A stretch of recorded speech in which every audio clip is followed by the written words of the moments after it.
Maya Sharma woke to the familiar hum of the ceiling fan spinning above her.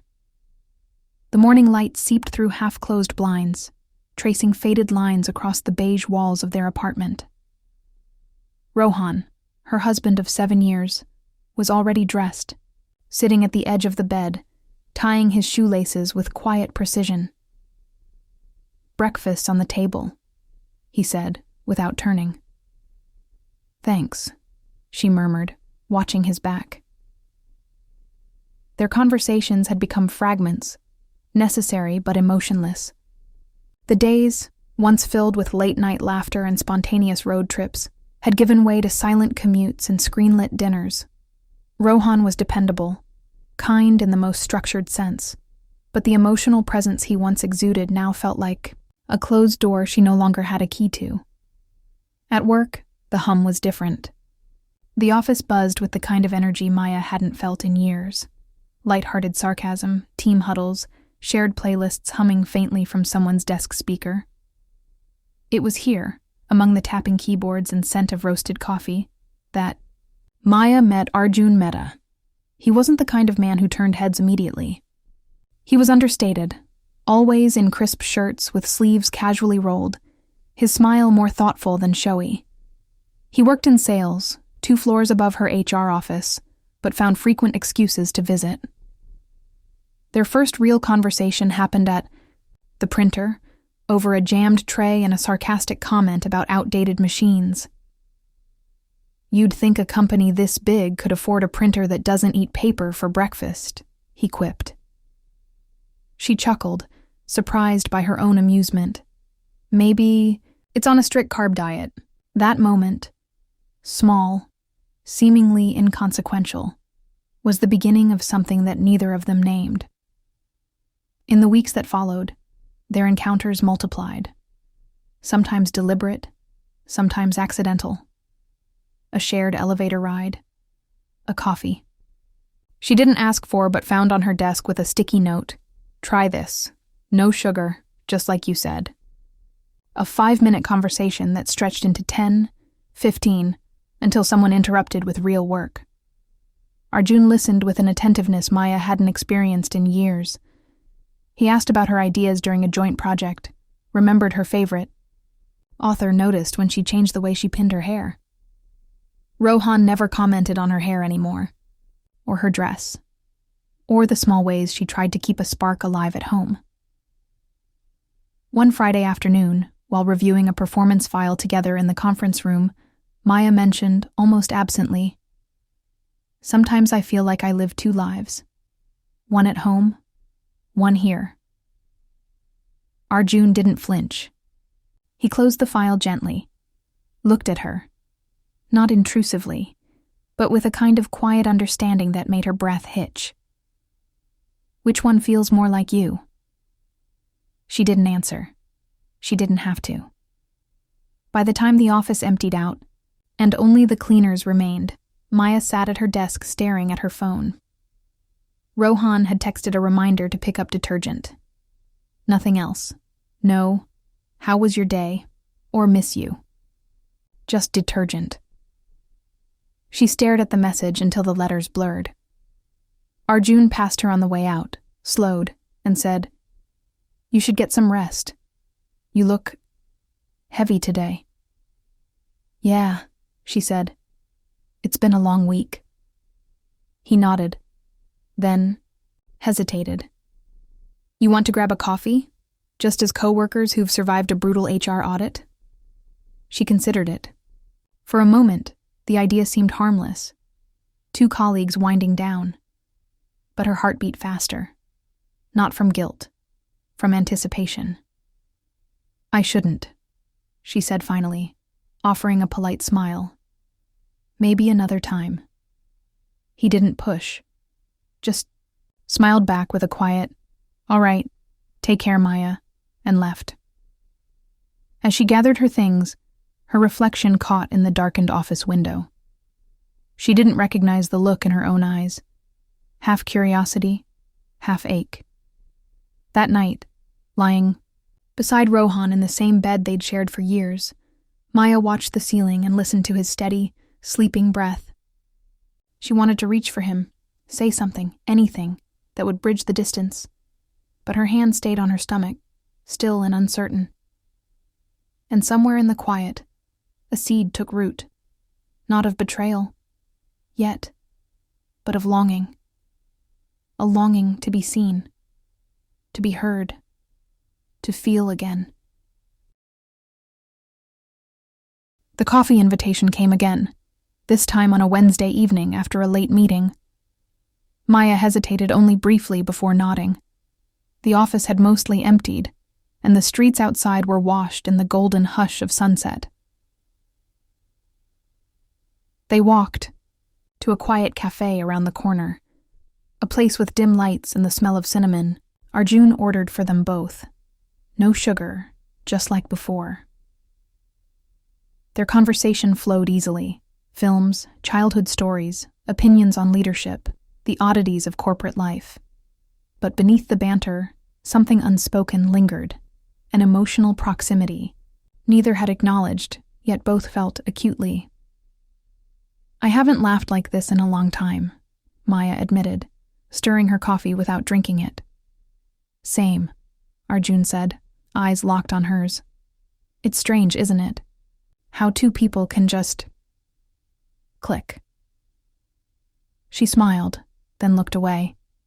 Her wedding ring caught the overhead light like a silent witness. They walked back in the dark. A soft rain had begun, light enough to ignore until it wasn't. When it quickened, they ducked under the overhang of a closed bookstore. Close. Too close. Maya stood still, heartbeat climbing with every second of silence between them. The street lamp cast a faint glow across Arjun's face, highlighting the quiet restraint in his eyes. "You're shivering," he said softly. "I'm fine," she replied, though she wasn't. Not from the cold. And then, without planning or resistance, the space between them dissolved. The kiss wasn't rushed. It unfolded slowly, as if waiting years to happen. Her hands found his shoulders instinctively. His thumb brushed her cheek. When they parted, neither spoke. The rain had eased, but the storm within her had only begun. That night, Maya drove home on autopilot. She sat in her car outside her building for 15 minutes, staring at the dashboard. When she walked in, Rohan was on the couch, watching the news, a bowl of cereal in his hand. "You're late," he said, not looking up. "Yeah, meetings ran over," she replied, her voice perfectly steady. She felt the lie settle on her, like wet clothing, uncomfortable, clinging, but not enough to remove. In the days that followed, their connection deepened, no longer confined to glances or shared jokes. There were lunches in quiet corners, texts that lingered long past midnight, touches disguised as accidents. The thrill of secrecy laced every interaction, making even routine office days pulse with quiet electricity. But with passion came guilt. It arrived in waves, unexpected, unrelenting. She'd catch her reflection in a mirror, mid-laughter with Arjun, and feel the sting. She'd fold Rohan's laundry and wonder what he would say if he knew. Some nights she couldn't sleep. Others, she didn't want to. One Saturday, Arjun suggested a short trip outside the city. Just a day. Somewhere no one knows us. She said no at first, but the idea clung to her. Escape. Simplicity. Him. They went the following weekend. The day was full of soft sunlight and winding roads, and for a moment, reality blurred. They held hands in public. They ate at a roadside dhaba, laughing over shared dal and jeera rice. Maya's phone buzzed once. Rohan's name on the screen. She turned it face down. In the hotel room, everything slowed. Arjun kissed her forehead before her lips, as though asking permission to be more than a fantasy. They undressed each other, gently, reverently, like this was something sacred, not scandalous.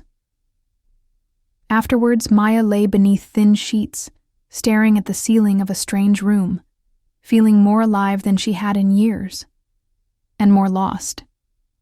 Arjun turned to her. I meant it, that I've never felt this way before. She looked at him, her breath catching slightly. I believe you, she whispered, but belief and clarity are not the same. Back in the city, the divide between her two lives widened. Maya dressed with more care, arrived at work earlier, smiled. More freely. Yet, at home, she grew quieter. Rohan noticed the change, but mistook it for stress. You've been distant lately, he said one evening. I'm just tired, she replied. He nodded. Let me know if I can help. She almost laughed, not cruelly, just brokenly. He didn't know. He couldn't help, not now. That night, Arjun sent a voice note. I think I'm falling for you. Maya listened to it twice, then deleted. It hit not because she didn't feel something, but because she did. And for the first time since the kiss, she asked herself, where is this going? The unraveling didn't come with shouting or slammed doors. It came quietly, like most truths do. It began with a receipt. Maya had carelessly left it tucked into her laptop sleeve. A small restaurant outside the city. A date that didn't match any work trip. A name Rohan didn't recognize scribbled at the top. Arjun Mehta. He didn't ask that night. Instead, he made dinner, a rare gesture these days, and watched her carefully over the rim of his glass. Maya noticed the way he studied her, as though trying to solve an equation that had suddenly changed variables. The next morning, he said, it plainly, who is Arjun? Maya froze mid-step, coffee spilling slightly from the mug in her hand. Her instinct was denial. But something in Rohan's voice, calm, quiet, defeated, made her stop. He's someone from work, she said. That's not what I asked. The silence that followed wasn't empty. It was full of things neither of them wanted to say aloud. She sat down, placed the mug carefully on the table. I didn't plan for it. I didn't wake up one day looking for something else. Did you fall in love with him? Maya looked away. I don't know. He nodded slowly. How long? Months. Rohan closed his eyes, as if bracing himself against an unseen impact. But when he spoke again, his voice didn't rise. I thought you were just pulling away because of stress. I didn't realize it was because you were already gone. I wasn't gone, she whispered. Not at first. That night, Rohan packed a small bag and left. He didn't say for how long. The door clicked shut behind him with a softness that felt crueler than any scream. Left alone in the quiet apartment, Maya wandered the rooms like a guest in her own life. She picked up their wedding photo, her fingers tracing the smile she once wore with such certainty. Arjun called, but she didn't answer. She needed air, space, silence. The next morning, she sat in a park near their apartment, notebook in hand. For the first time, she tried to write down what had happened. Not as an excuse, but as confession. She listed everything she had lost, everything she had found, and everything that now felt impossibly uncertain. When Arjun finally found her the following evening, he looked concerned but relieved. I've been calling, he said. I was worried. I know, she said softly. I just needed time.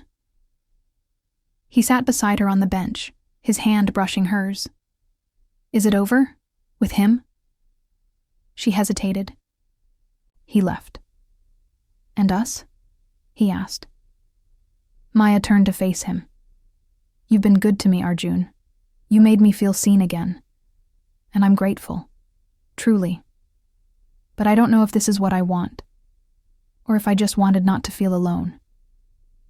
His jaw tightened. So I was a distraction. No, she said firmly. You were a mirror.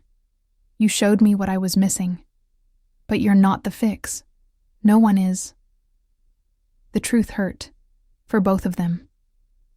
Arjun stood, hands in his pockets, and nodded. I wish things were different. So do I. He walked away without looking back. Maya stayed on the bench until the sun dipped below the skyline, the city lights flickering on like small awakenings. In the weeks that followed, she didn't rush to call Rohan. She didn't chase after Arjun. Instead, she moved slowly through her days, rebuilding a relationship with herself. She picked up hobbies long abandoned. She went to therapy. She cried when she needed to. And sometimes she smiled, for no reason at all. One Sunday afternoon, a message arrived. From Rohan. I'm going to be in the city next weekend. Can we talk? She stared at the screen for a long time before replying. From Maya.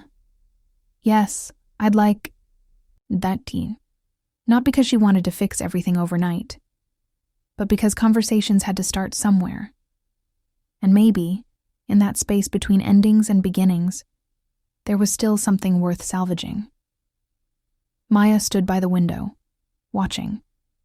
As the wind played with the curtains, the apartment was quiet, but not empty. Not anymore.